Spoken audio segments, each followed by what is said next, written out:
Boa noite a todos e a todas que nos acompanham pelo canal da Unicap Vídeo e também a todos aqueles que vão assistir a esse evento depois, porque vai ficar gravado no chat. Eu sou Zélia Cristina, sou membro do grupo de pesquisa Religião Cristã, Fundamentos e Desafios Contemporâneos, doutoranda da Universidade Católica de Pernambuco, do programa de pós-graduação em Ciências da Religião. E vamos dar as boas-vindas a todos que estão participando conosco deste debate, que com certeza vai ser muito rico.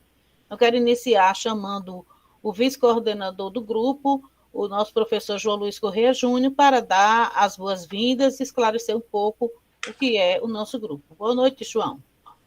Boa noite a todos e a todas.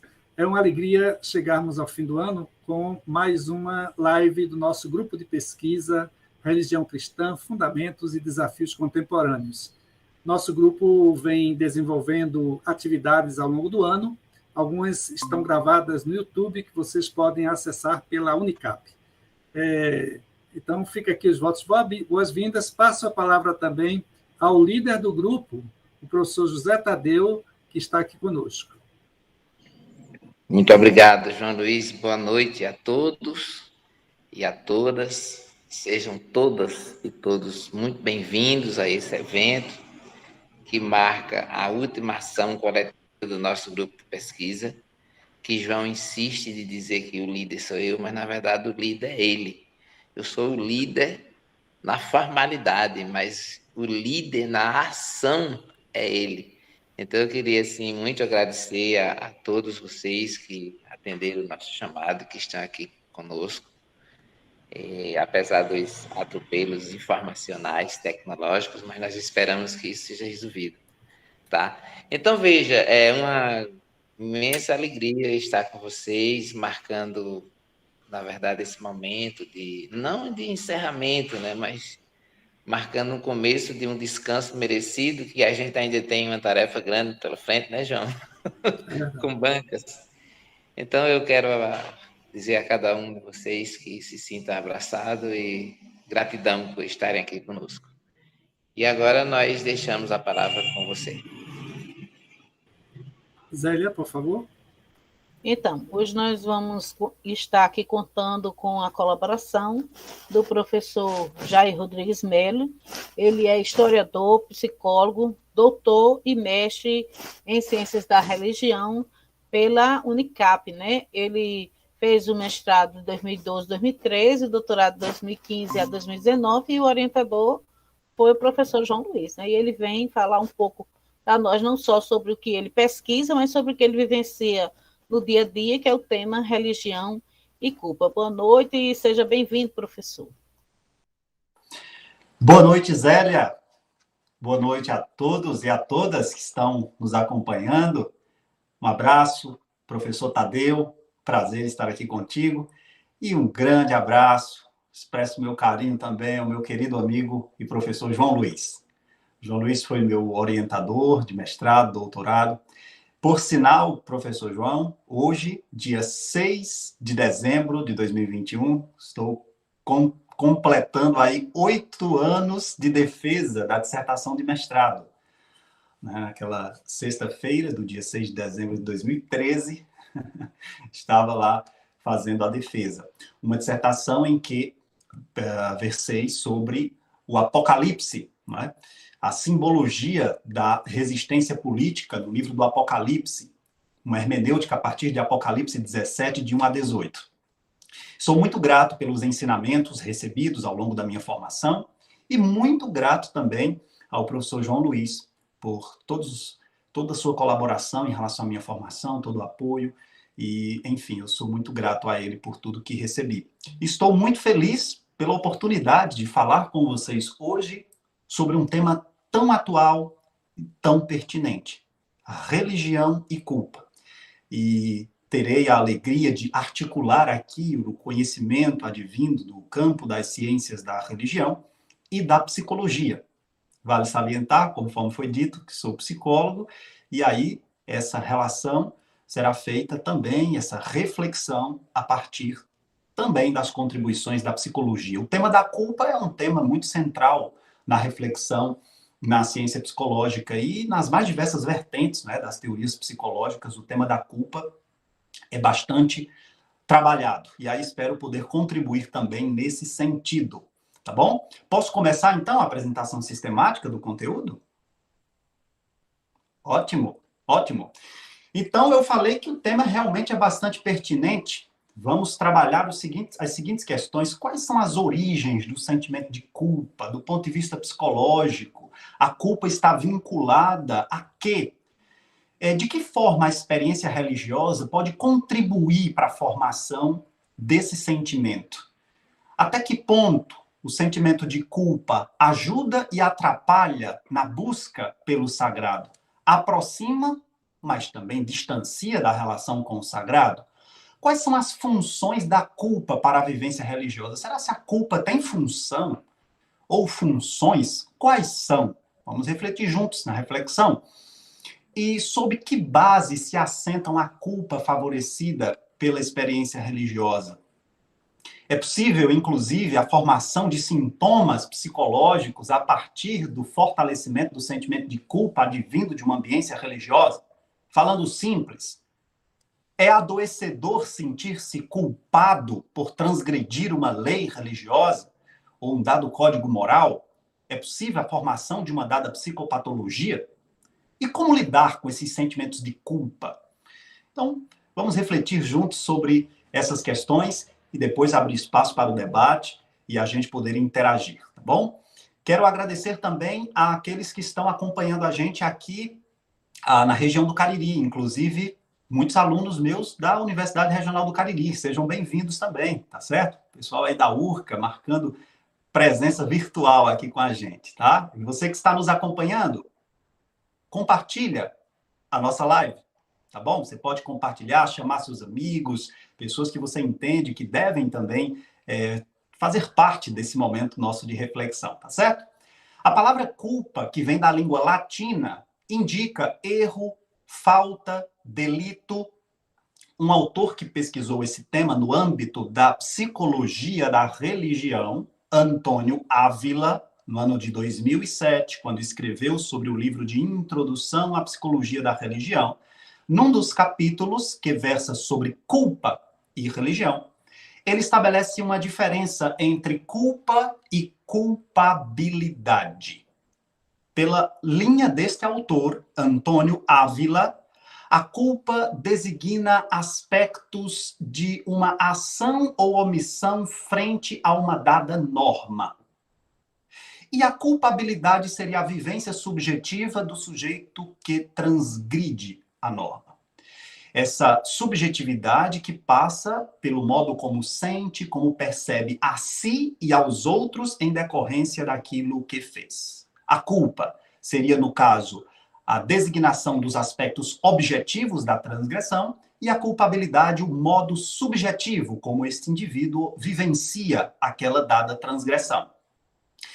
Foi o autor chamado Wright que contribuiu com a pesquisa em relação à culpa como emoção ou como sentimento. Não apenas como uma designação objetiva daquilo que se fez em descompasso a uma dada moralidade, mas a uma condição emocional e sentimental. É hoje, por esta linha, que nós psicólogos trabalhamos. Quais seriam as diferenças entre culpa, responsabilidade e vergonha? Culpa, responsabilidade e vergonha. A culpa é vista, no âmbito da psicologia, como um sentimento. O sentimento, segundo o professor e psicopatólogo Paulo Dal Galarrondo, no seu livro Psicopatologia e Semiologia dos Transtornos Mentais, né, ele apresenta a ideia do sentimento como uma reação afetiva, estrutural, mais atenuada quando comparada às emoções, que são reações agudas, e que se vinculam à esfera ideativa, à representação, aos valores. Então, o sentimento de culpa estaria associado ao campo dos valores, à representação que a pessoa tem de si e dos outros. Seria, na verdade, um sentimento. Tanto Wright quanto Paulo Dal Galarrondo trabalham com a ideia da culpa como sentimento. Wright afirma que a condição emocional desagradável seguida à transgressão é a culpa, que exige, inclusive, reparação, objetiva ou simbólica. Seria como uma dívida que tenho para com alguém. Culpa, sentimento. E a vergonha? A vergonha está dirigida à preocupação com o que o outro vai pensar de mim a partir do que eu fiz. E aí a gente pode lembrar do caso, lá na mitologia grega, não é, do Édipo, que depois que vivenciou toda aquela realidade que vocês devem conhecer, não é, de ter casado com a própria mãe, ter aniquilado o pai, e vivenciou a experiência de, ao final das contas, cegar-se, literalmente, furou os olhos. E qual foi a justificativa dele? Eu não sou digno de fitar os meus olhos nos olhos dos outros, não quero que me vejam, nem que eu veja as outras pessoas em decorrência daquilo que eu fiz. A vergonha lhe tomava. Ele não estava preocupado com a mãe e nem com Tebas. Não, ele estava preocupado com sua imagem. Portanto, a vergonha se relaciona à sensação desagradável de sentir-se julgado pelo outro. Qual vai ser minha imagem perante o outro? A culpa é o sentimento de quem considera ter errado. E a preocupação é com a outra pessoa que eu magoei, que eu feri. Ou seja, digamos que o resultado da ação ou omissão em relação a um dado objeto, em relação a uma dada situação, a uma pessoa. Sinto culpado. Transgredi uma regra, uma lei que feriu alguém, ou a mim mesmo, ou ao próximo, ou ao próprio Deus. Estou em dívida com. A vergonha já é o resultado da preocupação com a imagem de si mesmo. E a responsabilidade se refere à habilitação do indivíduo para responder pela sua ação. É perfeitamente possível uma pessoa ser responsabilizada pelos seus atos sem ter o sentimento de culpa e sem sentir vergonha, mas ser responsabilizada pelo seu ato.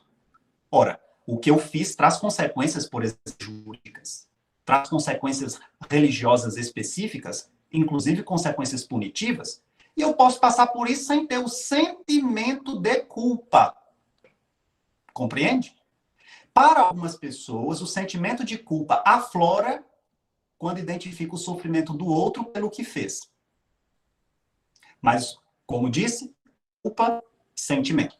E aí foi o Aquino e Medeiros que estabeleceram a chamada em psicologia escala multidimensional da culpa, e eles estabeleceram 3 categorias de culpas.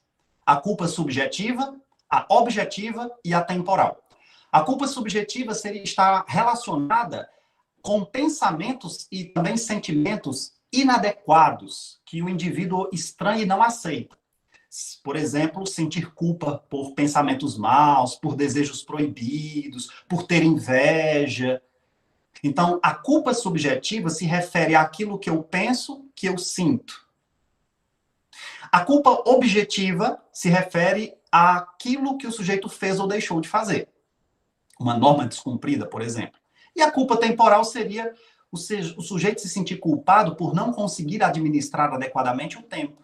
O tempo para planejar suas atividades e executá-las, né? A dificuldade em administrar a sua organização existencial em função da variável tempo. E aí o Renato Mezan, grande psicanalista, ele diz que necessariamente a culpa gera a sensação de punição, porque muitas vezes quando fomos culpados também fomos punidos, seja por nós ou pelos outros, e muitas vezes exige reparação. Exige reparação. E aí, a contribuição, uma das grandes contribuições de Sigmund Freud para este tema da culpa, é com a reflexão sobre as origens da culpa. E aí, para a gente entrar nessa reflexão, nós temos que compreender que, para Freud, a constituição do sujeito em sua individualidade se dá a partir do rompimento com o estado simbiótico que a criança vive com a mãe. Logo, quando o bebê nasce, né, vive uma relação em que não há separação entre quem é a mãe e quem é o bebê. Essa relação a gente chama de uma relação simbiótica. Não há fronteiras entre quem sou eu e quem é o outro. Minha mãe e eu somos um só. A criança não pensa isso, mas o bebê vivencia isso. Né? Para a mãe também é como se a criança fosse uma extensão do seu próprio corpo. Tá?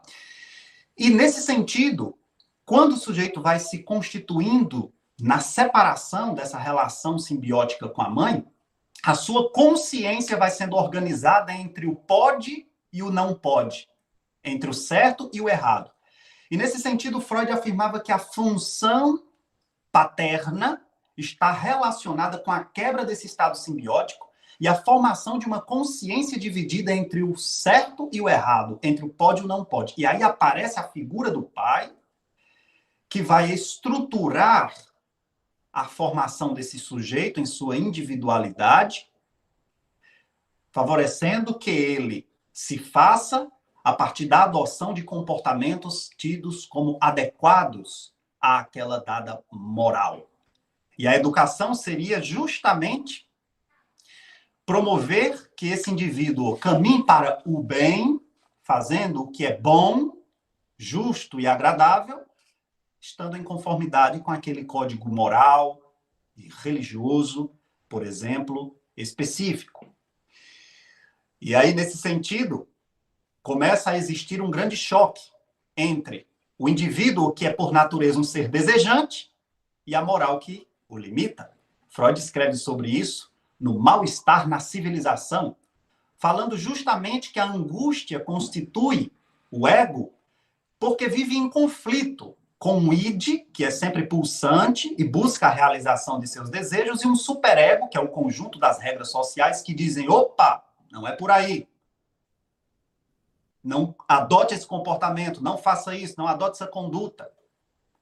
E aí, quando crianças, escutamos muito, o que você fez foi mal. Eu odeio quando você faz isso. Ah, isso é nojento. Você não merece meu amor.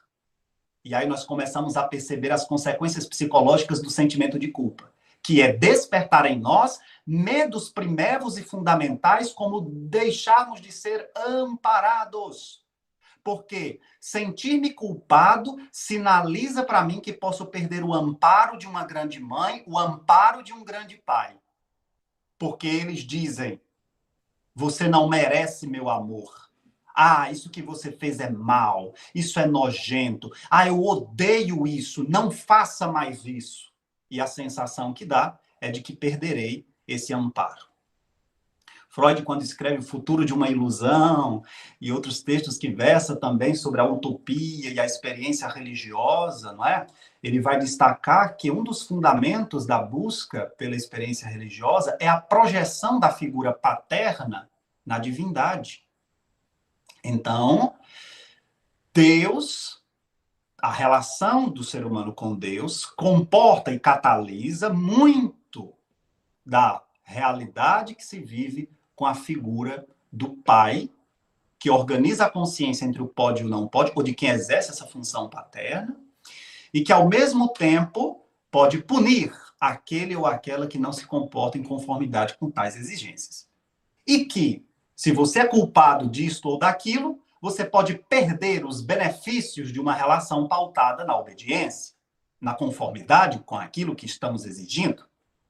Então, uma das grandes consequências psicológicas da formação do sentimento de culpa na experiência religiosa é a sensação de desamparo por parte da divindade. Mas não só isso, também da punição. Assim como, na infância, o medo do desamparo dos pais. Porque a culpa pressupõe a punição.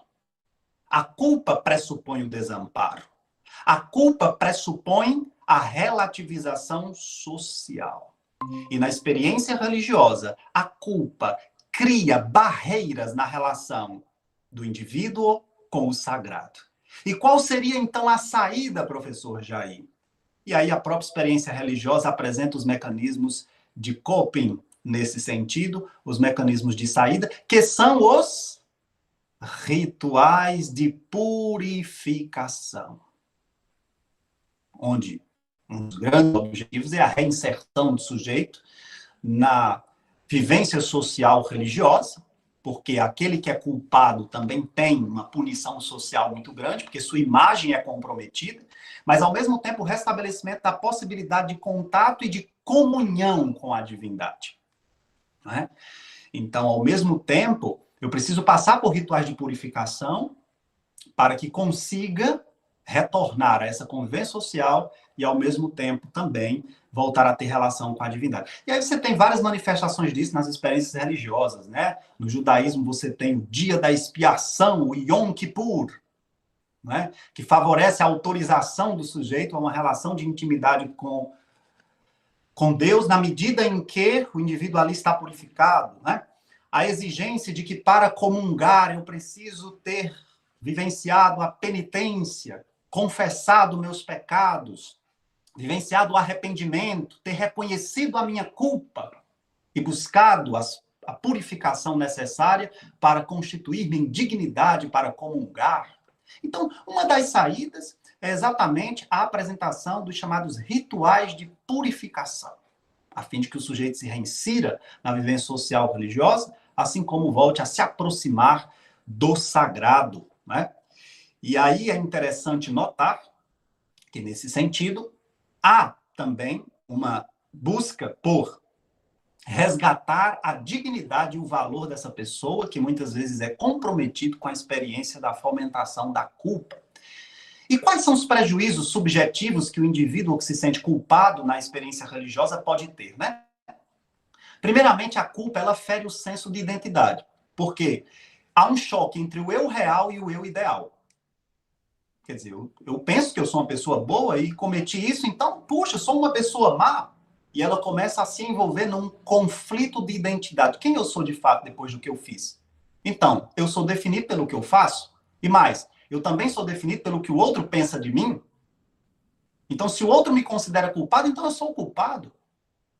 É interessante que o José Antônio Gaiarsa, quando escreveu o livro Tratado Geral sobre a Fofoca, uma análise da desconfiança humana, uma das coisas que ele dizia é que todo mundo fofoca e tem medo de ser fofocado, e que há uma multidão, assim como há uma multidão heterogênea em suas opiniões, gostos e preferências no mundo externo, nós convivemos com uma heterogeneidade interna, há uma multidão interna também, que está o tempo todo nos julgando, está o tempo todo ali dando as mais diversas opiniões, o fluxo do pensamento reflete essa multidão heterogênea de dentro, e que muitas vezes se manifesta essa heterogeneidade de opiniões, né, como uma perspectiva de julgamento e de autocondenação.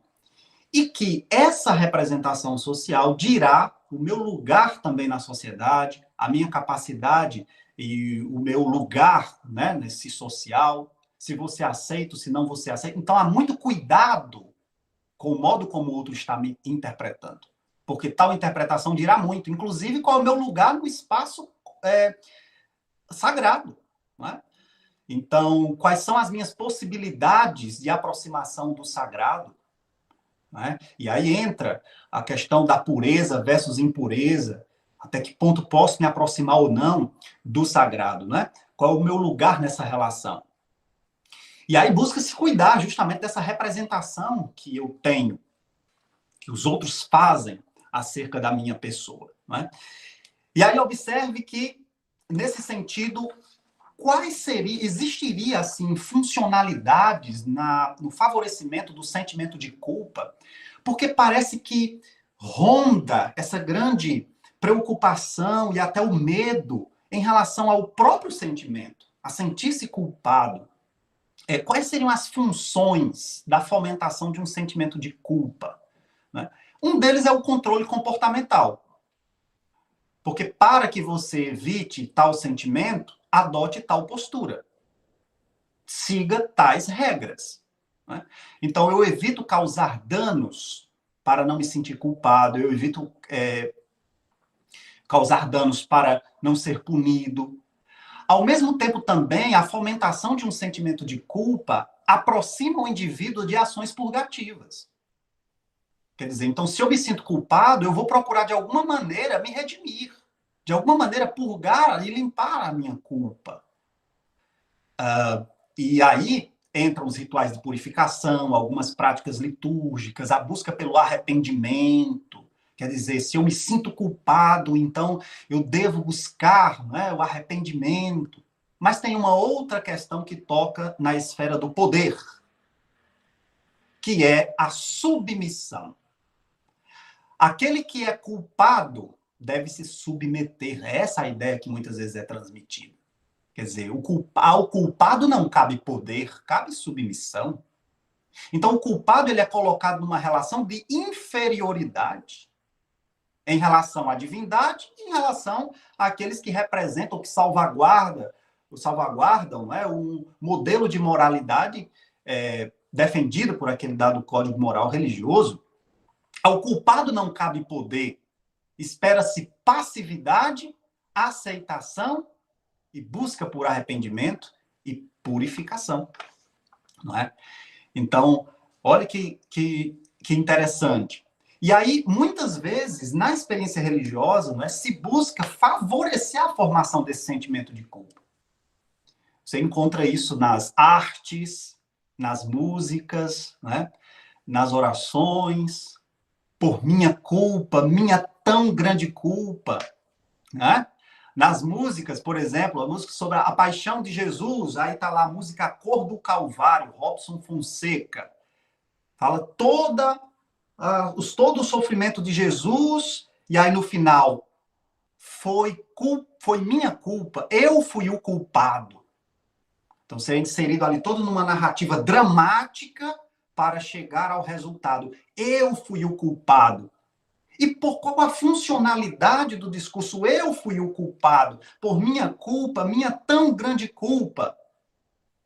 Existem aspectos do controle comportamental, existem aspectos de levar o indivíduo à busca por práticas purgativas, rituais, litúrgicas, e existe também a subordinação, como disse, ao culpado não cabe poder, ao culpado não cabe posição social elevada e proximidade com o sagrado, a não ser que haja a condição do arrependimento, não é?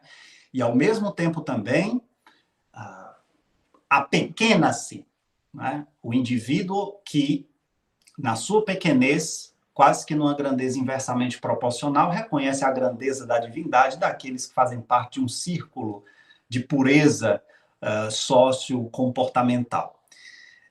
Então, veja que o assunto é bem mais sério do que o que muita gente pensa, não é?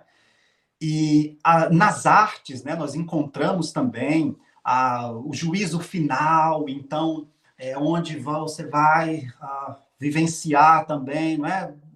Uma espécie de punição por toda culpa que o indivíduo tem.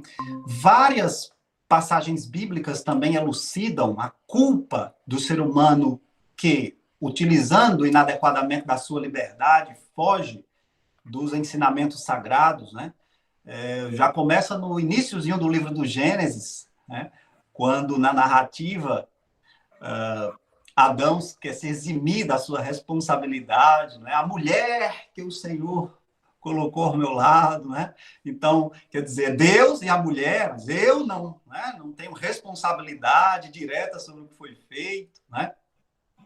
Ao mesmo tempo, também, se nós vamos observar substratos e fundamentações teológicas para a cultura e fomentação do sentimento de culpa, nós vamos encontrar relações com a teologia da retribuição, muito apresentada abundantemente nas Sagradas Escrituras, não é? Uma concepção de Deus, onde dele provém o bem e o mal. Você encontra isso no livro de Jó, por exemplo. A ideia de que Deus está ali na posição de alguém que pune aqueles que se comportam inadequadamente e recompensa aqueles que seguem os seus ensinamentos. E que, nesse sentido, pune gerações que estão ali marcadas pela desobediência aos seus ensinamentos, e que, por isso, o sujeito que se vê numa condição de culpa deve buscar o arrependimento, mas que, inclusive, o sofrimento do indivíduo, as coisas ruins, não é, pelas quais passa, seria consequências dos seus comportamentos, e essas coisas ruins seriam as punições, os castigos emitidos por Deus, que pune o culpado. O Jó apresenta-se, principalmente o Jó crítico, do capítulo 3 até ali, capítulo 42, versículo 6, que questiona bastante essa postura, né? Essas concepções da teologia da retribuição. No Segundo Testamento, nós encontramos tentativas de explicações para determinados problemas com a lógica da teologia da retribuição. Cego de nascença, João capítulo 9, quem pecou para que este nascesse cego, não é? Então, de quem é a culpa por isso? As pessoas viviam buscando a compreensão para os problemas, os sofrimentos humanos, né? Procurando o culpado, né? Então, quem é o culpado para que tudo isso ocorra? Né? E aí, para que o sujeito possa se livrar da experiência da culpa, tanto em suas implicações subjetivas quanto objetivas, você vai encontrar muitos elementos na teologia sacrificial. Como transgredir uma determinada regra, então criei uma fragilidade com a divindade. Para estar em bons termos com a divindade, então eu realizo determinados sacrifícios, oferecendo, por exemplo, o dom do que se tem de melhor para estar em bons termos com Deus. Né? Por estas bases da teologia sacrificial, a releitura da figura do Cristo como cordeiro, né? Que o cordeiro imolado, que expia os nossos pecados e que tira a nossa culpa. E que, portanto, nos exime tanto das consequências objetivas quanto subjetivas da culpa. Né? Por um lado, paradoxalmente, muitas vezes somos interpretados como os culpados, como dizia, eu fui o culpado. A morte de Cristo na cruz nos exime da culpa. A apresentação do discurso do Deus misericordioso, do Pai que é misericordioso, por parte de Jesus, uma quebra deste padrão rígido da apresentação de um Deus carrasco, punitivo e retributivo.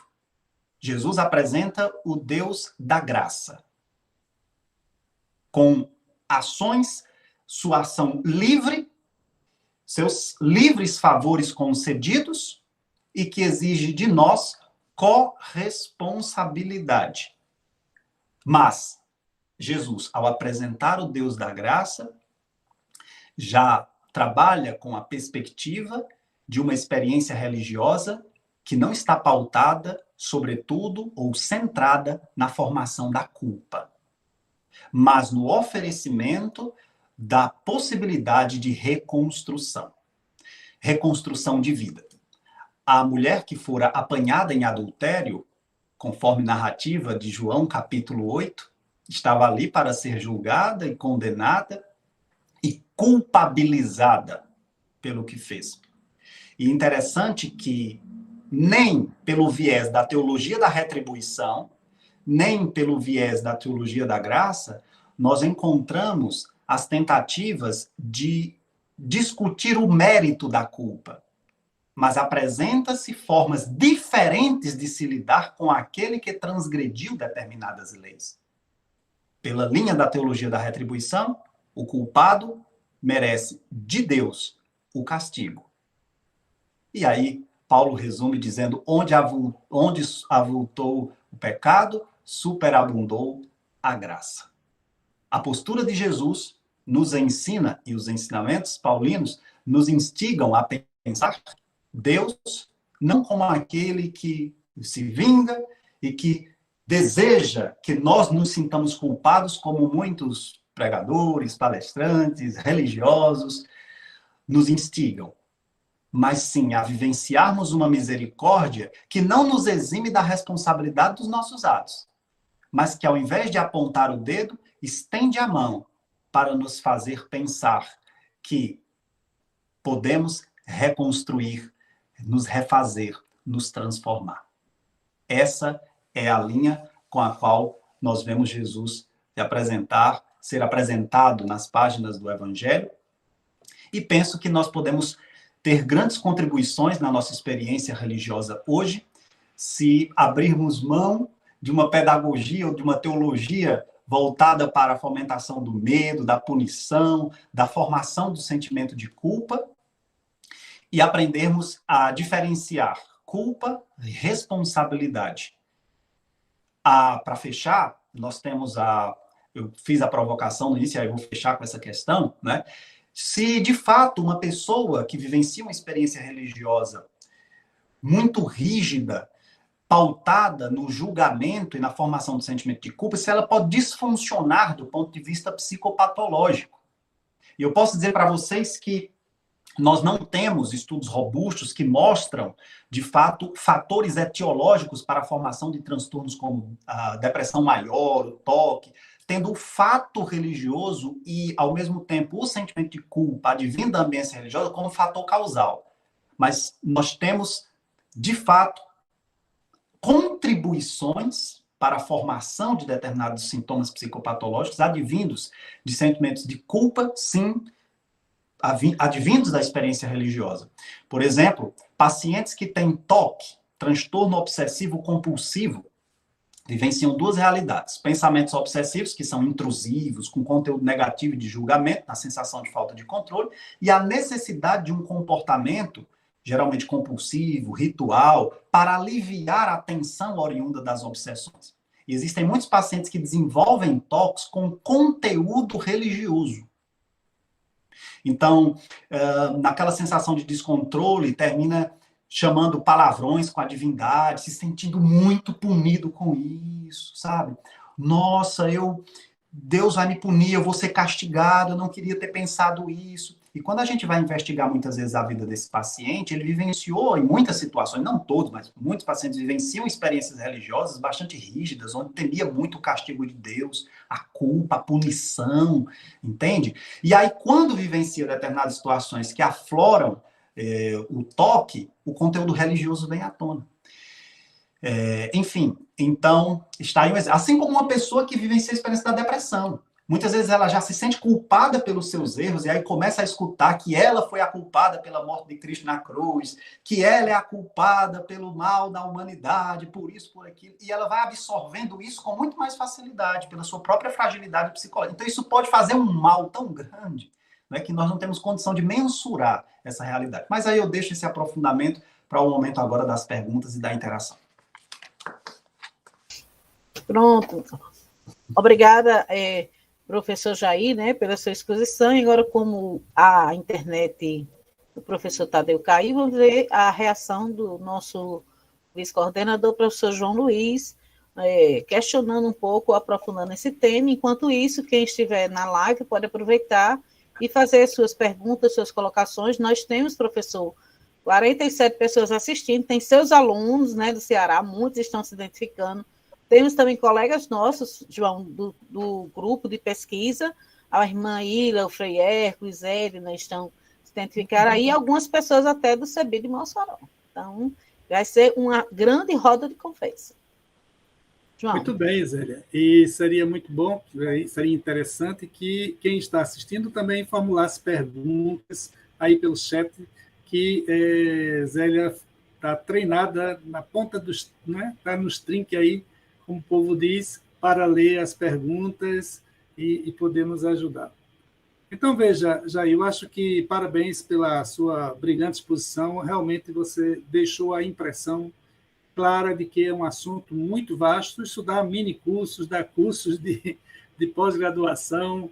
Tá? Esse é um assunto importantíssimo e até quem estiver assistindo ao vivo e puder depois avisar para as pessoas que assistam no canal do YouTube da Unicap, isso fica gravado, né? Vocês podem acompanhar depois.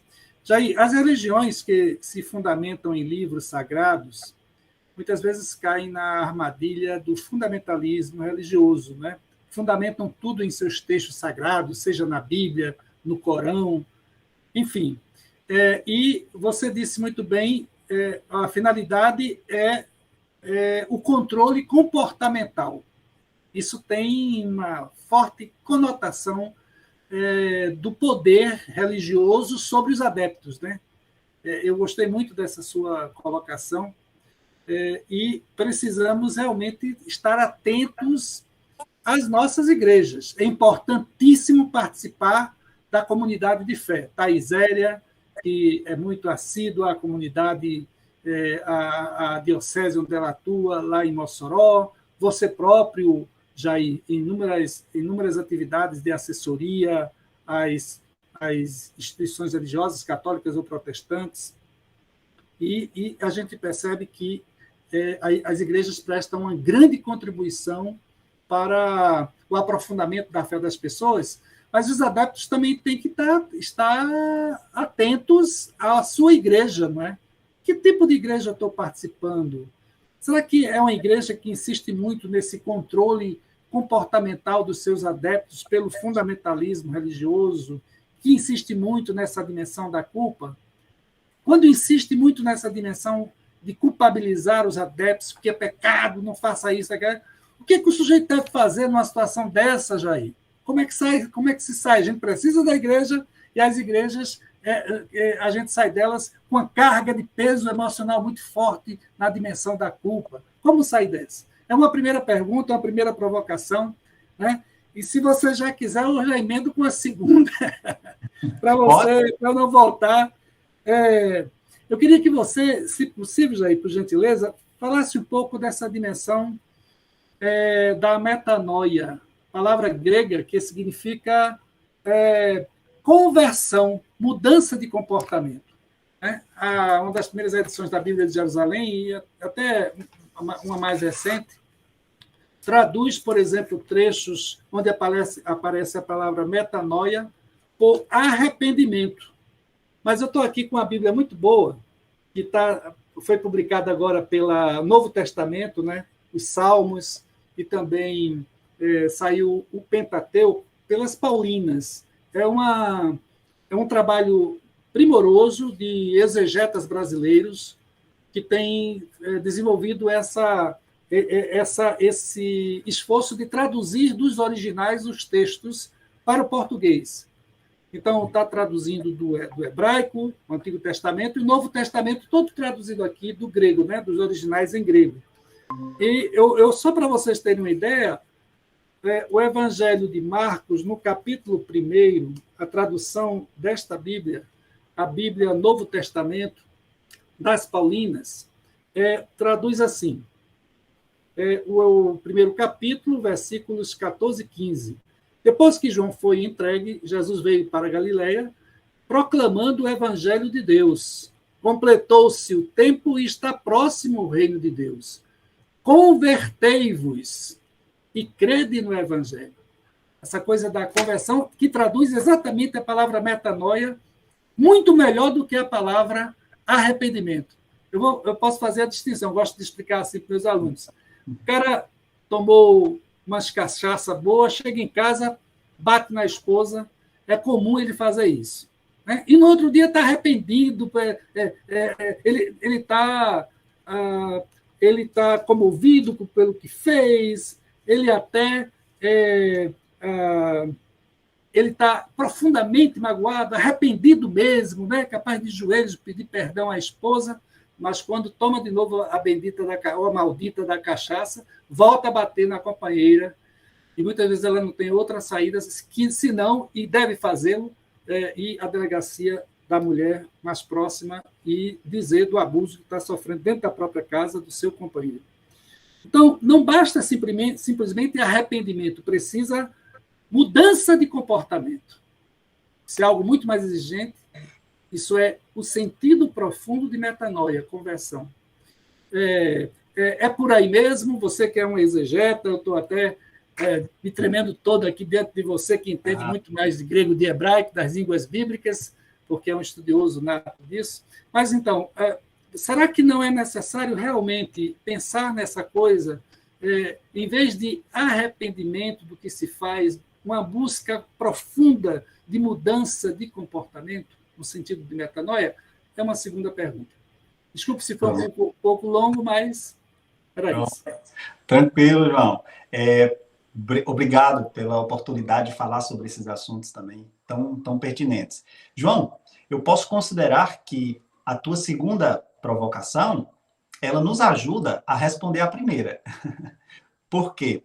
Tu me perguntaste sobre como o fiel, por exemplo, pode lidar com essas tentativas de uma fomentação de um sentimento de culpa, que ele não tem o controle no âmbito eclesial, não é? Muitos pregadores, religiosos, terminam de alguma forma contribuindo para que o sujeito se sinta culpado, cada vez mais apequenado e etc. Veja, como nós não temos o controle, efetivamente, do comportamento daqueles que nós ouvimos no âmbito eclesial, mas nós podemos, através da formação, através de uma experiência de conteúdo mais sólido no âmbito religioso, mudar a nossa perspectiva de interpretação em relação ao sagrado e em relação à nossa relação com o sagrado, não pautando-nos simplesmente na qualidade de pessoas culpadas, mas objetos também da misericórdia de Deus. Vale trabalhar a imagem do Deus da graça, do Deus misericordioso, do que o Deus punitivo e retributivo, tão presente nas páginas do Primeiro Testamento, mas do Segundo também. Então, isso passa pela necessidade de uma metanoia. Observe que você falava, João, metanoia enquanto conversão, enquanto mudança de comportamento. E eu até diria, acrescentando ainda, João, que eu gosto de traduzir a palavra metanoia como mudança de mentalidade. Indo bem ao pé da letra da palavra em grego, ela sugere muito mais isso. Mudança na forma de pensar. Aí, o termo noia. É interessante que as pessoas usam esse termo hoje, né? E não sabem muitas vezes que vem lá da língua grega. A noia, né? Deixa de noia, né? As pessoas no popular dizem isso, né? As pessoas do senso comum, em geral, se diz isso. E, literalmente, nós podemos pensar que para acontecer a conversão e para acontecer a mudança de comportamento, é preciso existir a mudança de mentalidade. A mudança na forma como eu vejo a mim, os outros e Deus. Então, se no âmbito eclesial não vou conseguir ter o controle dos pregadores ou dos agentes institucionalizados da experiência religiosa, mas eu posso buscar, em momentos como esse que o grupo de pesquisa está promovendo, nas leituras, na reflexão sistemática, no estudo mais aprofundado, perceber que a imagem do Deus punitivo que gera em nós sentimento de culpa é, na verdade, uma imagem caricaturada que não corresponde àquela imagem que Jesus apresentou do Pai. E isso deve favorecer que nós nos sintamos abertos a acolher a misericórdia de Deus e nos arrepender. Então, é basicamente isso. Como disse, a segunda questão ajuda a responder a primeira. Bem, o professor Tadeu conseguiu retornar, né? Acho que a internet dele estava estável, não sei se ele quer fazer a sua contribuição agora ou vai aguardar mais para o final da live. E professor? Está com o microfone desligado. Coisas da tecnologia. Bem, ainda está desligado. Não sei o que é que está vendo, alguma coisa, mas a gente pode olhar aqui no chat. Pronto, ligou agora, professor. Certo. Eu estou tentando aqui fazer o acesso pelo computador e eu acho que vai dar certo. Só um instantinho. Então, enquanto isso, pronto. Já estão me vendo duas vezes, né? Isso, estamos. E escutando também. Pronto. Agora só falta ligar o microfone. Professor, já nós temos um colega seu que está dando mandando um abraço pelo chat, né? Que é o professor Silvério Pessoa, que disse que foi um grande parceiro nas pesquisas de doutorado lá em Juazeiro, né? Um grande abraço, Silvério. Oh, que saudades do meu querido Silvério. Então, um abraço, meu querido. Muito obrigado por estar aqui. Viu? Tem algumas duas perguntas aqui do chat que a gente poderia colocar antes do professor Tadeu, enquanto o professor Tadeu se organiza, né? A nossa amiga Fátima Tavares, ela coloca uma gradação de sentimentos, né? Coloca assim, culpa, submissão, arrependimento, perdão, e coloca transferências interpessoais, e comentasse um pouco sobre isso. E o Ronaldo Nogueira da Silva, que está nos acompanhando lá de São Paulo, ele pergunta, e a questão do medo relacionado ao sentimento de culpa? E Ícaro Leal comenta e pergunta, Jó era íntegro e reto, temente a Deus e se desviava do mal. Como relacionar a justiça retributiva com a apresentação de Jó, a proposta de o afligir por parte de Deus a Satanás?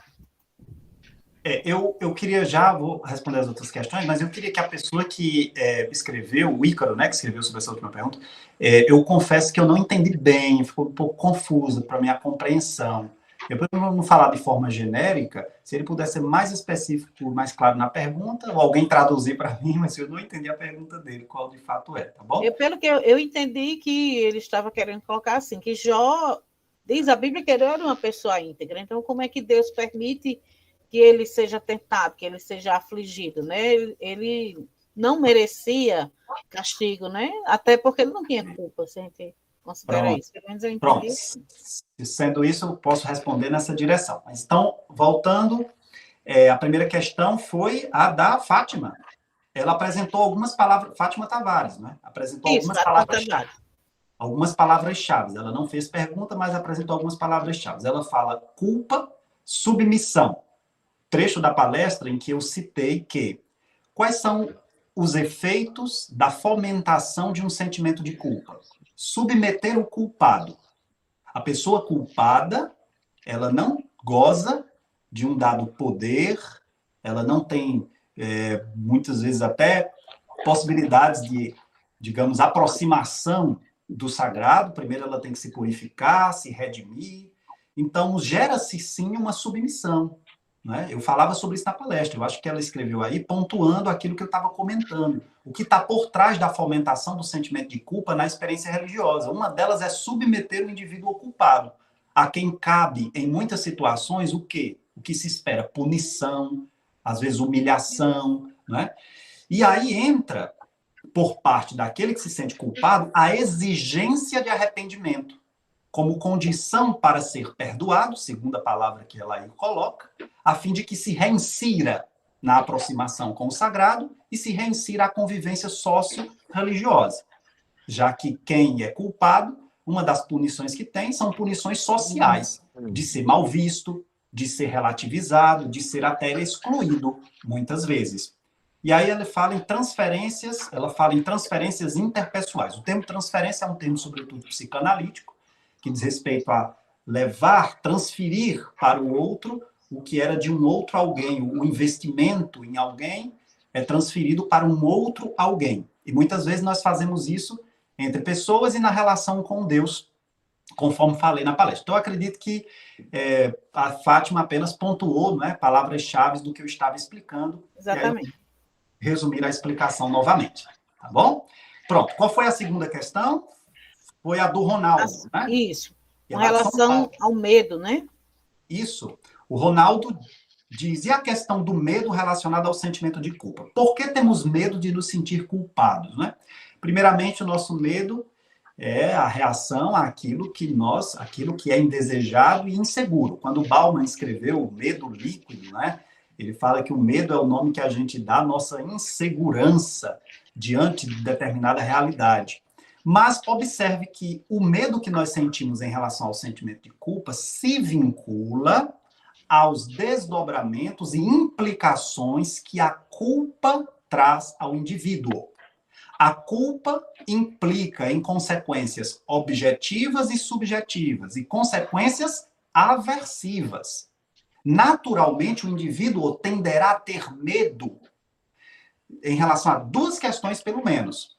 Medo de sentir o próprio sentimento de culpa, porque o sentimento de culpa, já é por si mesmo uma condição aversiva, inclusive por elementos inconscientes, que eu citei no início da palestra, que vem, inclusive, de conflitos da infância, de um pai, por exemplo, castrador, né, numa leitura psicanalítica, de que vou organizando minha consciência entre o pode e o não pode, e se faço algo inadequado, você é mau, você não merece meu amor, você é nojento, você é... Então, isso implica uma possível condição de desamparo. Então, é como se o medo de sentir-me culpado fosse, na verdade, o medo de implicações subjetivas do ser culpado, como perder o amparo da divindade, onde projeto e transfiro aspectos da relação paternal. Então, tenho medo de ser punido e de ser desamparado por Deus. Então, sentir-me culpado, além de ser aversivo pelo sentimento enquanto tal, mas, ao mesmo tempo, aflora uma série de inseguranças, incertezas e sinaliza punição, porque a culpa também pressupõe a punição. Então, por tudo isso e muito mais, sem dúvida alguma, um dos fatores que podem aparecer em contiguidade com o sentimento de culpa é o medo, seja pelo sentimento, seja pelas suas implicações objetivas e subjetivas. Bem, e agora vamos tentar comentar a pergunta do nosso colega, do amigo Ícaro, né? Que ele fala sobre Jó e continua esclarecendo mais a sua pergunta, já aí colocando alguns trechos, né, da origem do livro, do início do livro, quando fala aquele diálogo de Deus com Satanás, e que, dizendo isso, que Deus autorizou o Satanás, até mesmo provocou Satanás a tentar Jó, né, que Jó era uma pessoa considerada íntegra e, enfim, não merecia, vamos dizer assim, a culpa, né, ele não tinha pecado, não transgrediu. Uhum. Exato. Ótimo. O livro de Jó é um livro complexo na Bíblia, né? Mas vamos lá, vamos tentar explicar. Primeiramente, não confundamos a figura de Satanás, assim como representante do mal, com a figura de Satana, na língua hebraica, e que se refere a uma outra figura, né? Foi associada depois ao Satanás, mas não, historicamente não se referia ali à figura do Satanás enquanto diabo, mas uma espécie de promotor na corte divina. Uma espécie de promotor. Uma pessoa que, diante do erro de alguém, vai promover ali, de alguma forma, elementos para que se haja um processo de julgamento, vamos dizer assim. Então, fazia parte a figura de Satana do imaginário religioso persa, e que há aí a influência na cultura hebraica. Mas, veja, o livro de Jó apresenta, no mínimo, duas figuras catalisadas na pessoa do Jó, distintas. Você tem o Jó do início e do final do livro e o Jó do núcleo do livro. Pintou-se a imagem de um Jó paciente. Ah, fulano é paciente feito Jó. Mas o livro de Jó tem 42 capítulos. E a paciência dele terminou no capítulo 3, versículo 1. Então, terminou muito cedo para 42 capítulos. Talvez alguns não leram o livro de Jó. Mas a grande questão é que o Jó, do capítulo 1 e capítulo 2, se apresenta como um homem de fato íntegro, reto, que não merecia receber as punições que foram apresentadas a ele. Não é? Porém, o Jó, do capítulo 3 em diante, é um Jó justamente crítico a essa teologia retributiva. Digamos que aquilo que o Ícaro nos sugere na reflexão, que não cabe um Deus retributivo para um Jó que era íntegro, é justamente o que o Jó do núcleo do livro vai questionar. É isso que ele vai fazer. Enquanto você tem um Jó no final do capítulo 2 que diz para a esposa: recebemos de Deus os bens, versículo 10, capítulo 2, versículo 10. Recebemos de Deus os bens, não devemos receber também os males? Um Jó que é passivo, que aceita os desígnios de Deus. Você tem, a partir do capítulo 3, um Jó crítico, que vai tentar combater no diálogo com os seus amigos uma teologia da retribuição, né? Apresentando, inclusive, que a ação de Deus tem muito de mistério. E mistério não é aquilo sobre o que nada sei, mas aquilo que, quanto mais aprofundo, mais encontro possibilidades de encontrar questões novas e aprofundar, etc. Mas o que quero dizer é que, na verdade, justamente, o próprio livro de Jó vai questionar a teologia da retribuição. Tá certo, Ícaro? É um livro complexo, que tem uma formação redacional também de períodos distintos, de grupos distintos, tá? E que, sobretudo, será um livro de questionamento dessa teologia da retribuição, justamente pelo que você sugere na pergunta, que Jó se apresenta como um homem íntegro e sofre aqui diversas desafios, reveses na vida. Então, vamos passar a palavra agora para o professor José Tadeu, né, que conseguiu estabilizar aí a conexão dele, que, como a gente já disse, é o líder do nosso grupo de pesquisa, Religião Cristã, Fundamentos e Desafios Contemporâneos. Para ele tem 15 minutos para as suas reações. Olá, professor. Isso tudo? Bom, eu penso que o que o professor Jair colocou já seria suficiente para nos deixar questões e nos deixar também provocados a fazer uma segunda rodada, não é? Porque acho que é um mundo de questões que estão aí, não é?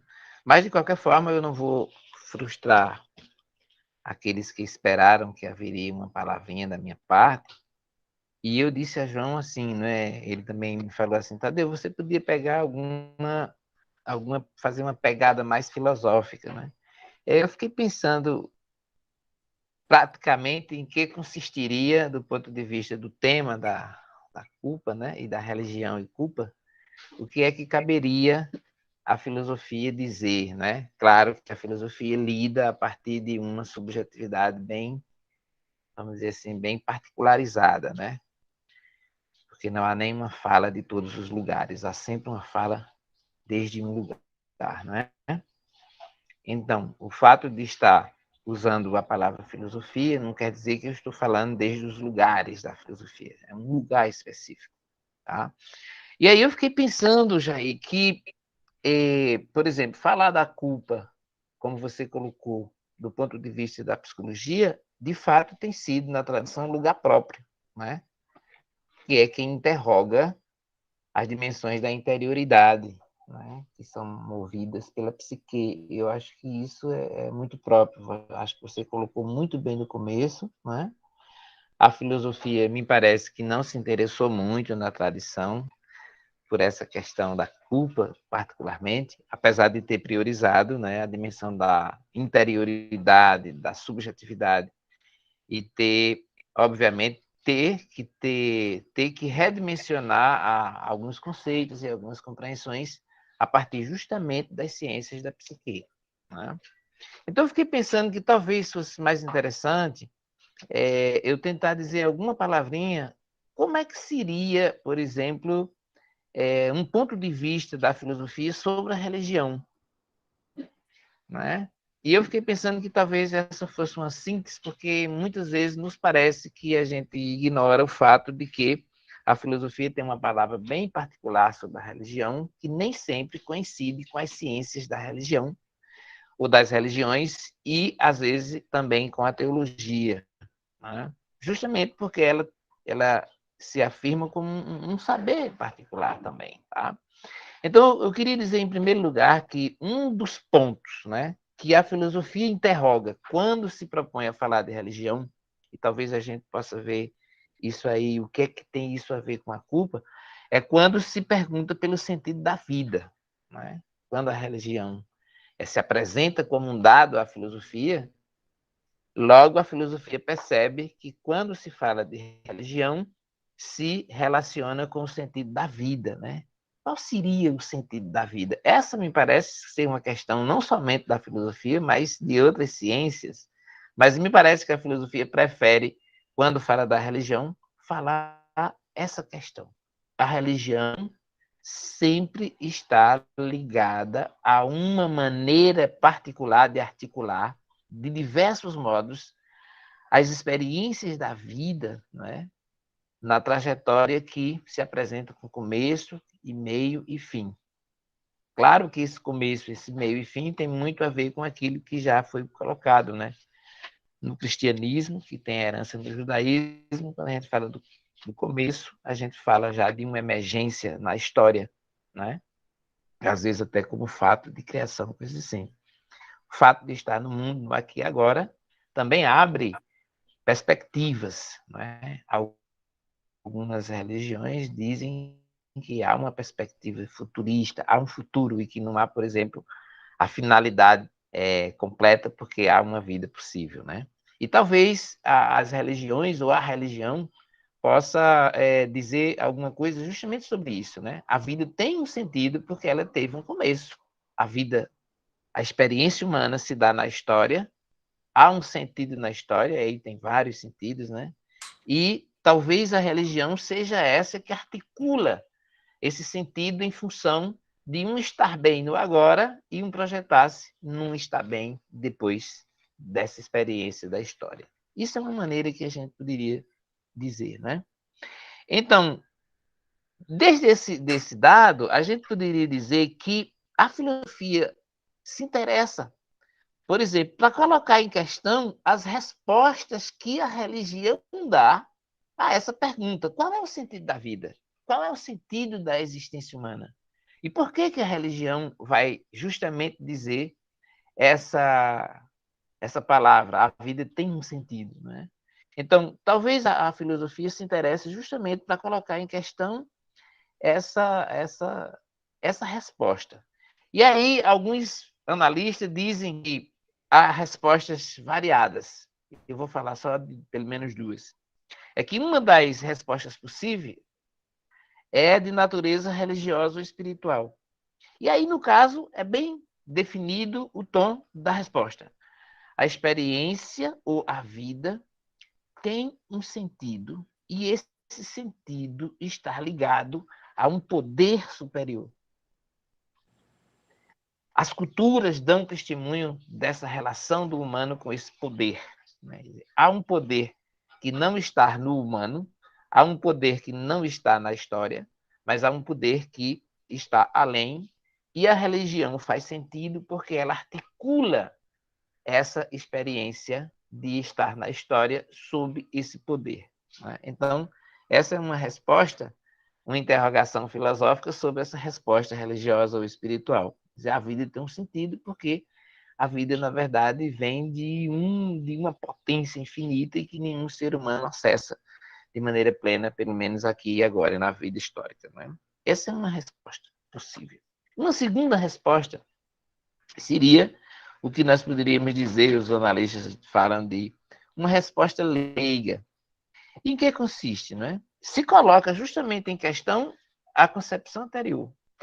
E se diz, ora, não há esse poder superior, não há esse além história, não há essa transcendência. O que há na história é o fato da religião poder promover no ser humano aquilo que ele tem de possível que é bom. Ou seja, ele pode tornar a vida humana boa, né? E não precisa desse poder.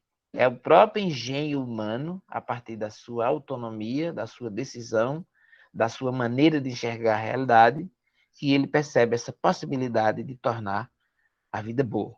Então, tem uma vertente nessa resposta que se diz humanista, né?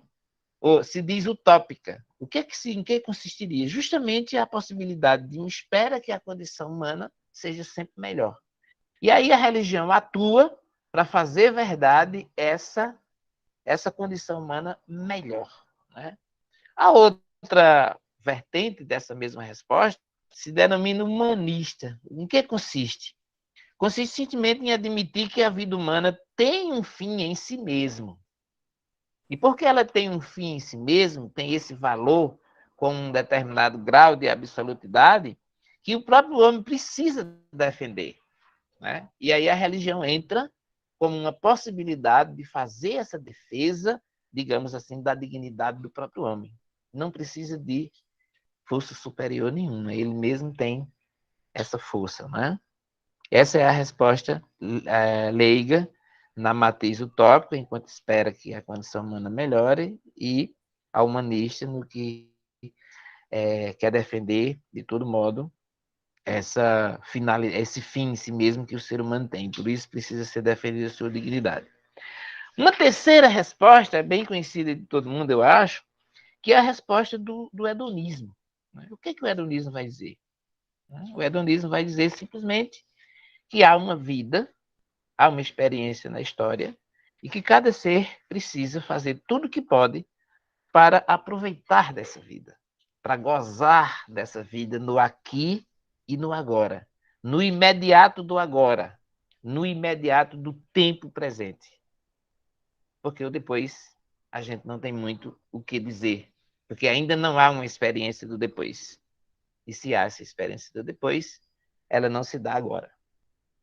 E, por fim, vamos colocar aí uma outra questão que me parece ser a mais polêmica, né? É simplesmente aquela que diz assim, a vida nem tem sentido. A vida nem tem sentido, né? Por que a vida não tem sentido? Porque ela não consegue responder porque o mal existe na história e cada ser humano encarna esse mal e, às vezes, ele sofre com esse mal, né? Como é que a gente responde o fato de um sentido na vida, né? Se existe na própria experiência o mal na história, se existe o sofrimento? Então é provável que aquele poder superior, aquele poder soberano que a gente podia chamar de transcendência também não exista, né? E aqui é interessante, né? Essas três respostas são bem diferentes, mas eu acho que elas têm uma relação, né? E aí, no caso, quando a gente diz assim, mas o que é que a filosofia tem que pensar em relação a isso, a esses dados da religião? Né? Ao contrário da ciência, que faz os seus experimentos e tem consciência da sua relação, às vezes a religião se pretende alçar um voo maior e dizer que é preciso pensar a realidade como um todo. Então, eu diria assim, que talvez, para ficar mais claro, uma das tarefas da filosofia seria pensar essas respostas dadas, né, em relação ao sentido da vida e da existência, e perguntar, então, qual é o sentido da própria religião? Né? Qual é o sentido da religião? Qual é a essência da religião? Qual é a sua razão de ser? Ou então, qual é o seu não sentido? Ou então, qual é a sua desrazão? A filosofia também faz o contrário, né? Se ela pergunta, tem uma essência a religião? Ela também pode afirmar, não tem uma essência, né? Vejam, por exemplo, algumas respostas de alguns pensadores na história que disseram assim, não há nada disso. O que há é aquilo que o Jair já colocou, né? O que há é uma necessidade de afirmar possibilidades desenhadas, às vezes por uma imaginação, né? E que se quer evitar isso, né? Então, no caso, a gente diria que, de alguma maneira, a religião se interessa em pensar o fato religioso. E quando nós dizemos o fato religioso, é aquilo que a experiência religiosa apresenta. Apresenta o culto, que pode ser um momento de expiação, né, como você falou, pode ser um momento de sacrifício, pode ser um momento de reparação, mas também pode ser um momento de gratidão, pode ser um momento de invocação, né? Então, nesse caso, a gente poderia dizer, pensar o sentido do culto, pensar o sentido da fé, pensar o sentido de Deus, pensar o sentido da instituição religiosa, pensar as orientações morais que as religiões passam, que as instituições religiosas passam. Eu estou chamando instituições religiosas mais ou menos assim o que a gente consegue dizer instituições da igreja, né? Então, as orientações morais, né? E, de alguma maneira, aquilo que já foi dito por alguns filósofos no passado, né? Por exemplo, vocês vejam que o primeiro grande filósofo que disse que não são, ou que não foram os deuses os criadores de todas as realidades, porque as realidades são a partir de outras realidades, e, por exemplo, apresentar a água, o fogo, o ar, enfim, ele disse assim, toda a natureza, Deus está em toda a natureza na sua plenitude. Então, veja, o cara disse que não tem esse criador, mas que Deus está presente ali. Daí, portas de um panteísmo e etc. Tá? Então, isso é uma coisa que eu acho que serve de uma introdução geral e talvez isso já baste. Mas, assim, uma outra questão que eu acho que a filosofia às vezes fica, vamos dizer assim, desperta, seria para perceber os modos que a ciência, né, e que a própria filosofia tem de fazer abordagem do que é o religioso. Né? Então, eu queria só fazer uma menção muito superficial a alguns elementos dessa abordagem. Né? Numa primeira abordagem, se afirma, né, que a religião já teve no passado a função de explicar os fenômenos da natureza, porque não havia ciência para explicar. Né? Então é engraçado, né? Você veja que a experiência religiosa se apresenta aqui como uma forma de explicação do real. E veja que as narrativas dizem muito, né? Por isso, tanta recorrência às forças mágicas, às forças demoníacas, e também a interferência do sobrenatural. Mas isso é muito interessante, né? Você fazer, por exemplo, a menção à experiência religiosa para explicar os fenômenos que a ciência não explica. E veja como foi fácil depois para a própria racionalidade ou a própria ciência dizer como agora nós temos uma ciência, não precisa mais da religião para explicar. Veja o caso do positivismo, né? Para que a religião se a ciência explica tudo, né? Então, isso é uma coisa que também interessa ao olhar filosófico de maneira forte, vamos dizer. Um outro ponto de vista, uma outra abordagem, a gente poderia dizer que a filosofia percebe a religião como um modo de explicar a obrigação moral. Né? E é muito interessante essa noção de que a tentativa de explicar uma obrigação moral, porque me parece que não há nenhuma religião que prescinda desse elemento da orientação moral. Né? Até alguém dizer que a essência da religião é dar uma condução moral à vida humana, né? Ou seja, fazer o bem e imitar o máximo, aquelas famosas máximas, né? Fazer o bem, minha mãe dizia muito assim, faça o bem sem olhar a quem, dê com a direita o que a esquerda não vê, né? Isso aí são orientações morais muito, muito significativas, né? Então, eu acho que a filosofia está atenta a isso, né? E nesse caso, quando a filosofia se constitui num modo de olhar ou de explicar a dimensão moral do humano, logo se pensa que ela presta atenção àquilo que o Jair já colocou. Ora, é preciso cumprir mandamentos que se entende que são mandamentos divinos, porque assim você agrada ao divino e você terá uma recompensa. E a maior recompensa que você terá por fazer a sua conduta moral, a expressão do agir do bem, é, no fundo, aquele lugarzinho que todo mundo deseja, né? Que é ir para o céu. Né? Então, vem aí a noção de salvação. Então, a obrigação moral, ela é uma porta, do ponto de vista da religião, para você atingir a salvação, como parece ser o fim último desejado por cada um da gente ainda. Né? Uma terceira maneira de abordar seria pensar a religião como uma explicação ou uma justificativa de uma determinada conformação social. Né? O que é que eu estou chamando de conformação social? Um modelo de organizar a sociedade, né? Nos seus aspectos, vamos dizer assim, de normas, nos seus aspectos, vamos dizer, de estruturação, enfim, como a gente organiza os elementos constitutivos da sociedade, né? Ou seja, qual é a função da religião nas estruturas da sociedade? É mantê-las? É criticá-las? É sugerir mudanças? Ou é ficar indiferente? E veja que nós temos praticamente de cada um desses termos que eu coloquei, nós temos posturas na sociedade, nas igrejas, nas religiões, que são assim, umas são indiferentes, outras são atentas à correção das estruturas que são injustas, que não promovem o bem, E outras são indiferentes e acham que aquilo é coisa do homem, que Deus até quer aquilo, né? Como a gente tem algumas expressões, né, de que Deus quer que os pretos morram pretos, como inferiorizadas, que as mulheres morram como sexo frágil, porque são mulheres, que os pobres morram piores ainda, porque eles não estudaram e não foram beneficiados pela graça divina, né? E por isso tem que ser pobre, que é o destino que quer assim. Então, são modos de ver, né, que a religião se coloca, né? Tem modos de ver a religião como terapia, né? Como terapia.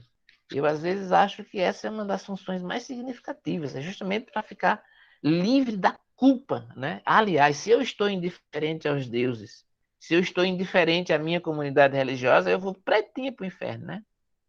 Como pessoa. Então, tem essa coisa que eu já disse demais, seria alguma gafe imensa se eu tentasse dizer alguma coisa sobre isso, né?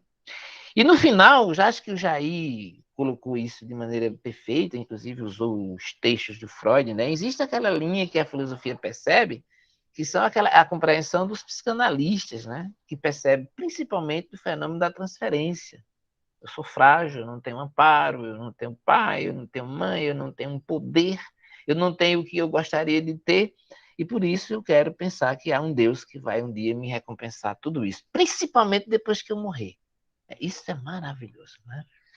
Eu fico morrendo de medo de ter essa recompensa depois de morto. Por isso que eu estou meio insistindo para ter alguma recompensazinha aqui, enquanto eu posso me alegrar com meus colegas, tomar cervejinha com o Sr. João, almoçar junto, né, João? E deixar que os medos do futuro não nos ataquem. E, por fim, eu acho que essa é uma questão bem complicada e que eu acho que está dentro do sentimento da culpa, que é aquela resposta que diz assim: a religião tem sentido porque ela responde à angústia insuperável que todo ser humano tem quando ele se imagina finito. Ou seja, o ser humano nunca vai poder transgredir essa sua condição de finitude, né? Ele nunca vai poder dizer: todos morrem, mas eu não. É o contrário. Ele sabe que necessariamente a morte será uma passagem e que ele não vai poder fazer nada para não morrer. Então, ele tem que pensar que, se há um futuro, esse futuro tem que ter uma garantia de que será aberto a partir da minha conduta de agora. E, portanto, expressar a religião num Deus que vai me salvar, isso é uma maravilha, né? Então, Jair, no final, tem um pensador contemporâneo, agora do século XX, que ele diz assim, que o Ocidente inteiro carrega, né? Ele diz aí, quem é sabido e quem não é sabido, mas principalmente quem é mais sabido, se pretende mais sabido, carrega como uma culpa coletiva. É o fato de ter tido uma experiência horrorosa em 2 momentos da história no século XX. Ele diz assim, em nenhum outro momento da história se matou tanto como no século XX. A Primeira Guerra Mundial e a Segunda. Ele diz, a primeira foi um inferno. A segunda foi um inferno ainda mais sofisticado, porque ela tinha o esclarecimento da cultura humana e tinha os recursos da ciência para fazer todo o mal. Então, ele diz assim, então, a direção dos estados do Ocidente carregam essa culpa irreparável. Ele diz que isso é irreparável, né? Inclusive, culpa um dos filósofos, especificamente.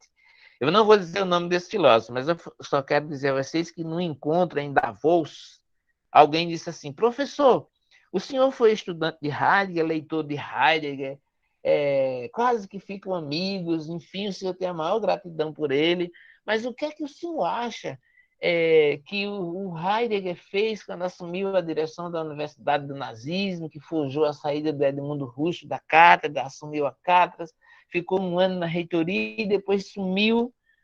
Ele disse, pois é, e por isso o Heidegger não é digno do meu perdão. Quem o puder, o faça. Eu não posso. Quer dizer, porque ele diz assim, porque não há uma justificativa racional para você pensar que há necessidade de eliminar as pessoas. E aí ele diz assim, por isso, aquela proposição fundamental que Heidegger pensou em ter uma preocupação com o ser, ele diz, uma das perspectivas reparadoras da nossa culpa é se nós reconhecermos que já somos culpados pelo mal da história e fazer da preocupação com o outro uma pré-ocupação. Fazer da preocupação, né, uma pré-ocupação. Quer dizer, ocupar-se do outro, para que ele não venha a ser eliminado, vai de alguma maneira espiar a minha culpa histórica da minha indiferença ou da minha mudez por não ter dito não à morte coletiva dos poderes do Ocidente. Eu fico por aqui, eu até acho que já fui mais de 15, né, Zélia? Mas era assim. Isso. Eu acho que estão postas as questões, podemos conversar um pouquinho. Na verdade, professor, o tempo corre, né? Nós já estamos com 2 minutos para terminar a nossa live, mas a gente pode esticar um pouquinho, porque antes de passarmos para o professor Jair, para as suas reações finais, e tem ainda uma outra pergunta que acho que cabe a gente dar pelo menos uma pequena resposta, o professor João tem um convite a nos fazer. Olá, João. O convite, Zélia, é que vocês acessem o site da Universidade Católica de Pernambuco. É fácil de você encontrar a pós-graduação em nosso site. Se você for pelo YouTube, pelo Google, né? Pelo Google, basta colocar Unicap pós-graduação, ou pós-graduação -Unicap, com P mudo. E aí você vai ter acesso a todas as informações sobre nossas pós-graduações, né? E temos, se Elano puder... Está aí, Elano já colocou o card da nossa pós-graduação em Ciências da Religião, do qual todos nós aqui que estamos nessa live fazemos parte, né? Tem o professor Tadeu, que é professor de filosofia em nossa pós-graduação em Ciências da Religião, tanto no mestrado como em doutorado, né? Essa pós-graduação tem mestrado e doutorado, e as inscrições estão abertas. Eu também sou professor lá nessa pós-graduação, na área, na fronteira entre o Jesus histórico e o Cristo da fé. Eu trabalho um pouco nessa área. E aqui temos 2 alunos, um egresso do nosso programa, que está aqui nos honrando com a presença, né, cada dia mais brilhante, que é o Jair Rodrigues, e trabalha e tem toda uma atividade em toda a região lá do Cariri, e mora em Juazeiro do Norte, onde, com sua família, tem prestado também um trabalho muito importante para a igreja local. E a Zélia Cristina, que mora em Mossoró, mas também atua lá na Diocese de Mossoró, está fazendo, nesse momento, doutorado em Ciências da Religião. Tive o prazer de ser orientador dos 2. Eu estou fazendo essa divulgação porque, acessando a nossa página na internet, você tem acesso também às informações sobre as outras pós-graduações. Entende? Nós temos mestrados em Ciências da Linguagem, em Desenvolvimento do Processo Ambiental, na verdade, é Desenvolvimento de Processos Ambientais. Temos mestrado em Direito, em Engenharia Civil, Filosofia, o professor Tadeu também faz parte desse mestrado, em História e em Indústrias Criativas, também tem mais 2 outros em Psicologia Clínica e em Teologia. Né? Eu também atuo no mestrado em Teologia, as inscrições estão abertas. Acessem o site dos nossos programas de pós-graduação e você terá lá todas as informações sobre os nossos mestrados e doutorados. O mestrado em Teologia é aberto para quem deseja aprofundar também os estudos teológicos. Temos diversos professores que têm trabalhado na fronteira entre teologia sistemática, em Bíblia, né? Professores como a irmã Aila, como o nosso querido Cláudio Vianney Malzone, e também lá atuo na área bíblica. Então, a gente tem, assim, uma atuação importante, eu diria, com toda a humildade, mas uma atuação importante na formação de quadros no Nordeste, Universidade Católica de Pernambuco, com seus programas de mestrado e doutorado, e, sobretudo, também na área de Teologia e Ciências da Religião.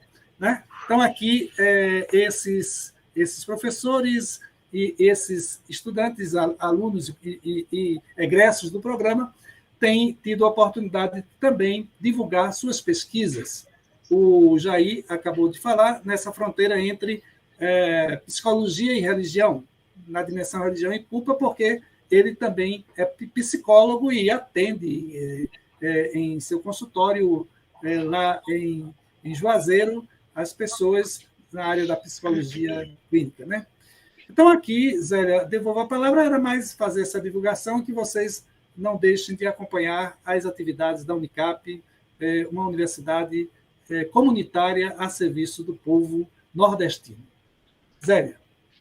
Pronto, só passar a palavra rapidamente ao professor Jair para encerrar, né? Mas tenho que testemunhar que vale muito a pena fazer o doutorado. Né? Estou na metade do processo, mas já estou vendo que provoca uma transformação até nossa forma de pensar.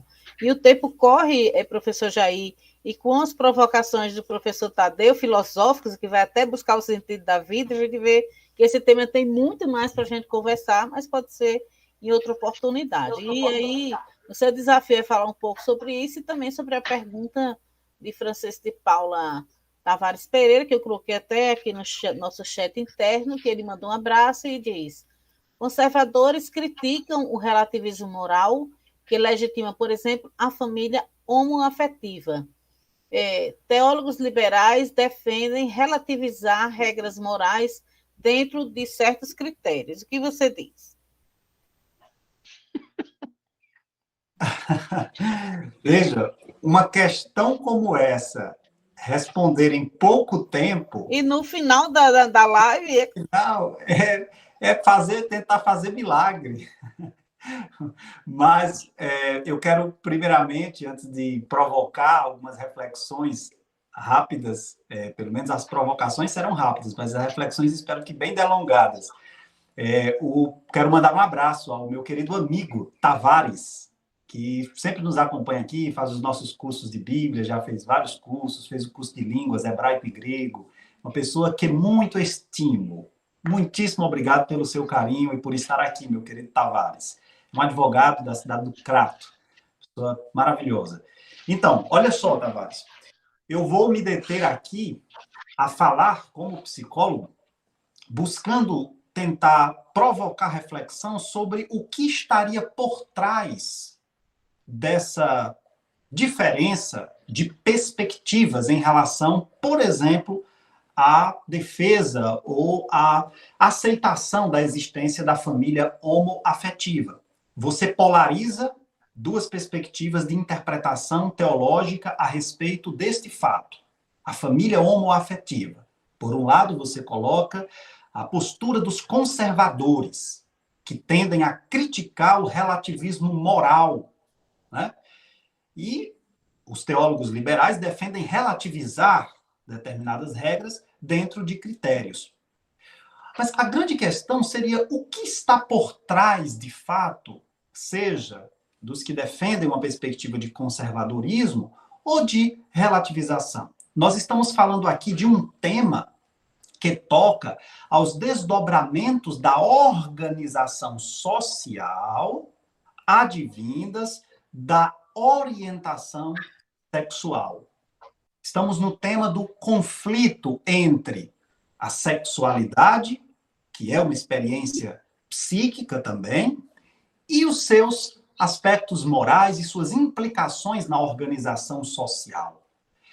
De certa maneira, seja por parte de quem defende uma postura conservadora ou uma postura liberal, existe o tema do controle e do agenciamento do desejo, que é um dos temas básicos da angústia, do conflito humano, e que tem muito peso em psicologia.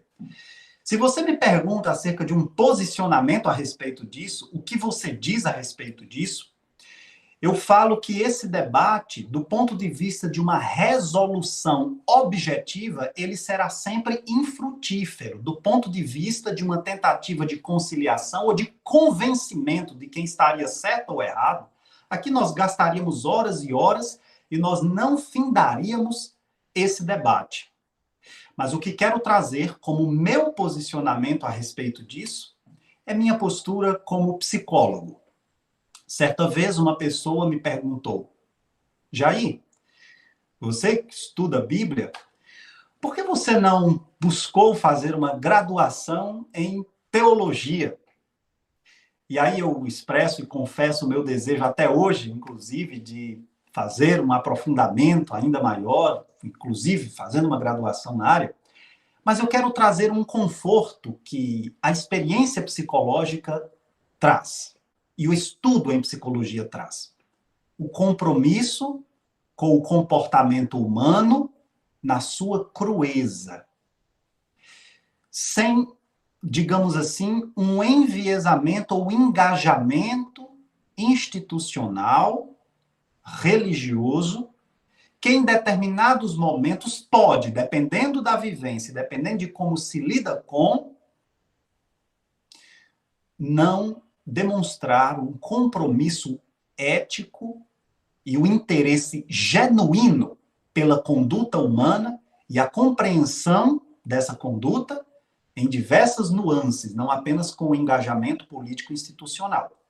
Então, com isso, eu quero dizer, meu querido Tavares, que o meu posicionamento acerca dessa questão é de profundo respeito àqueles que sabem as dores e angústias que passam numa sociedade preconceituosa e que muitas vezes têm, em alguns discursos religiosos, a legitimação desse preconceito. A minha postura como religioso é a de Jesus, que nas páginas do Evangelho é apresentado como alguém cujo compromisso é com um jeito de ser no mundo pautado na ética do cuidado e da responsabilidade e de visibilização daqueles que eram excluídos e marginalizados por não corresponderem às regras que se esperava dentro de um universo judaico, muitas vezes ortodoxo e rigoroso. Jesus olhou para a dignidade da pessoa humana, para os seus valores e para, claro, a preocupação com um jeito de ser pautado no amor. Um amor incondicional que inclui, que agrega, não que segrega, que exclui, que relativiza. Mas um amor que é pela pessoa, na sua inteireza e na sua dignidade. Então, eu não vou muito nessa linha dessa polarização e dizer este é o que está certo, esse que está errado.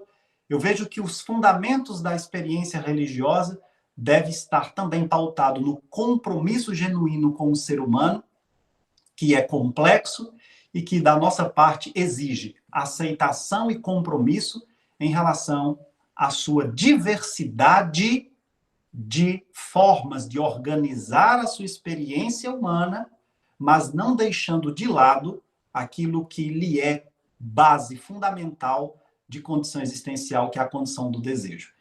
Então, meu amigo, muito obrigado pela oportunidade de falar sobre esse assunto. Acho que isso aqui dava uma outra palestra, não é? Uma pequena provocação que faço, e que nós não deixemos que as regras e exigências morais suplantem o compromisso ético. E no campo da filosofia, a ética nos interpela sobre os fundamentos das nossas proposições morais, que em muitos casos exclui, segrega e perpetua preconceitos. É isto. Então, né, nós agradecer ao professor Jair, saber que o tema é instigante e com certeza pode ser discutido, né, professor João, professor Tadeu, em outros momentos, dizer que esse é como o professor Tadeu deixou claro, é o último momento, vamos dizer assim, online, a última conversa do grupo de pesquisa nesse ano de 2021. Nós teremos um pequeno intervalo, né, e voltaremos no próximo ano. Então, deixo a palavra agora com os nossos professores coordenadores para os agradecimentos e as palavras finais, tanto para o professor Jair como para quem nos acompanhou nessa transmissão e também para quem vai assistir o vídeo posteriormente. João ou Tadeu? Eu quero só agradecer de coração, não é, a contribuição dos dois. A gente pensou, essas lives são pensadas antes no grupo de pesquisa da gente, Religião Cristã, Fundamentos e Desafios Contemporâneos, da Universidade Católica de Pernambuco. O Tadeu aceitou o convite e achei muito legal essas duas colocações, tanto do âmbito da filosofia como também da psicologia, tendo como foco a religião, né? O tema religião e culpa. Muito obrigado aos colegas, muito obrigado ao professor Jair, obrigado também à minha querida orientanda do doutorado em Ciência da Religião, Zélia, pela contribuição. Professor Tadeu, seu microfone está desligado. Coisas da tecnologia. Pronto, agradecer. Eu quero fazer um agradecimento especial àqueles que possibilitam que a gente tenha toda essa maravilha, que todo mundo participe dessa maravilha, e eles não são vistos. A gente chama assim, a equipe, não é nem a equipe técnica, é muito mais, né? São os gestores da comunicação da nossa universidade. Então, a Elano, a Del, a Paulinha, todo o grupo, né? Nós temos uma pró-reitoria, né, que cuida muito bem disso, e a gente vê que eles fazem isso com muito carinho, com muita presteza, com muita competência. Então, quero deixar meu abraço para eles e para todos aqueles que nós não conseguimos vê-los, aqueles que só nos veem e nós não os vemos, que são aqueles que estão nos acompanhando pelo YouTube. Então, a Zélia já colocou, essa é a nossa última atividade deste semestre de 2021, mas estejam já convidados para as nossas promoções do ano de 2022. E certamente, se Jair topar, a gente pode fazer um debate ainda com esse tema, tá? Eu quero fazer um agradecimento especial ao nosso coordenador de fato, que é o João Luiz, né? Incansável motivador desses eventos, assim, meu parceiro lá. O João Luiz é nosso parceiro, nós trabalhamos no mesmo gabinete, no mesmo programa, e é uma alegria imensa estar com vocês. Então, meu irmão, abraço grande a todos e até o próximo semestre, se Deus quiser. Jair?